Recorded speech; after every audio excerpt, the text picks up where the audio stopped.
Seguro que esta imagen nos suena a todos. Es sin duda una de las más famosas de la historia, la Última Cena. Pero, ¿y si lo que vemos aquí, lo que creemos saber, no ocurrió exactamente así? Los estudios que vamos a explorar hoy plantean una pregunta que, la verdad, es bastante desafiante. Vamos a plantear este análisis como si fuera una excavación arqueológica. La idea es ir retirando con mucho cuidado las capas de tradición, de teología, para ver si podemos llegar al núcleo histórico de este acontecimiento tan famoso, a ver qué encontramos en el fondo de todo. Y aquí es donde la cosa empieza a complicarse. Resulta que nuestras fuentes principales, los evangelios, no se ponen de acuerdo.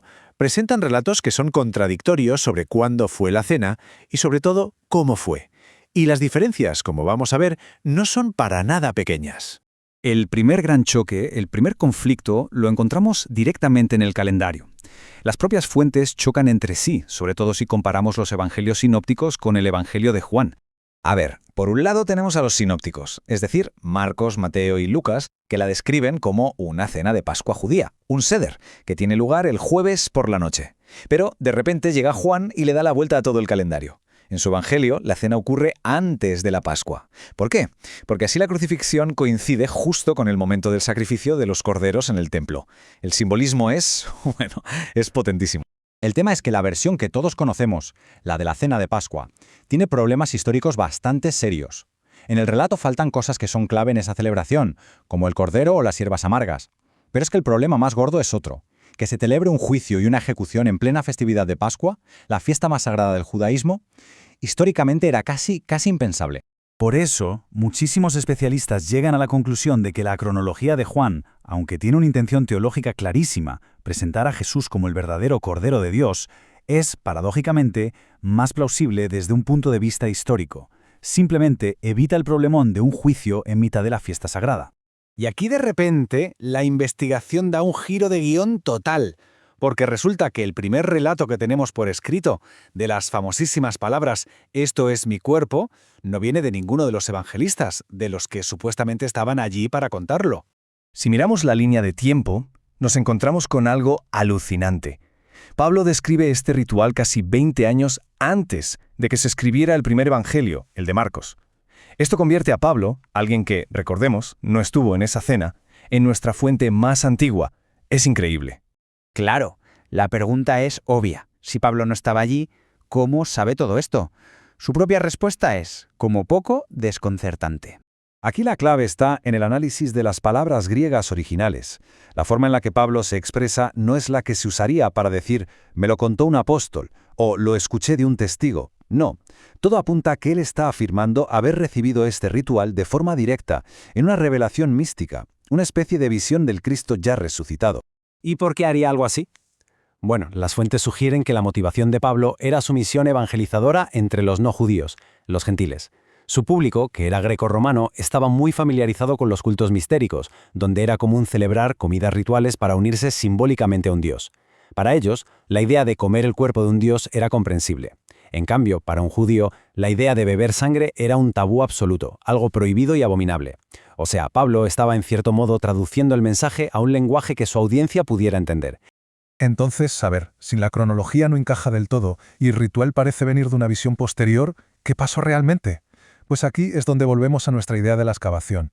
Las fuentes proponen una teoría central que nos ayuda a entender esto, analizando las distintas capas de memoria y de significado que se fueron acumulando. Se conoce como la hipótesis estratigráfica. Y la idea es bastante sencilla de entender. El relato que tenemos hoy no es una foto instantánea, sino más bien un yacimiento arqueológico. Lo que leemos es solo la capa de la superficie, pero por debajo hay otras capas mucho más antiguas. Así que si nos ponemos en modo arqueólogos, vamos a excavar estas 4 capas, una por una, para intentar entender cómo un recuerdo se transformó en uno de los pilares de la civilización occidental. La capa más profunda, el núcleo histórico, sería probablemente eso, una comida normal, una cena entre amigos, no una despedida solemne y planificada. El argumento es de pura lógica, solo se organiza una despedida formal cuando se sabe seguro que alguien se va. Y la reacción de pánico y de confusión total de los discípulos tras la crucifixión sugiere que no se esperaban para nada ese final.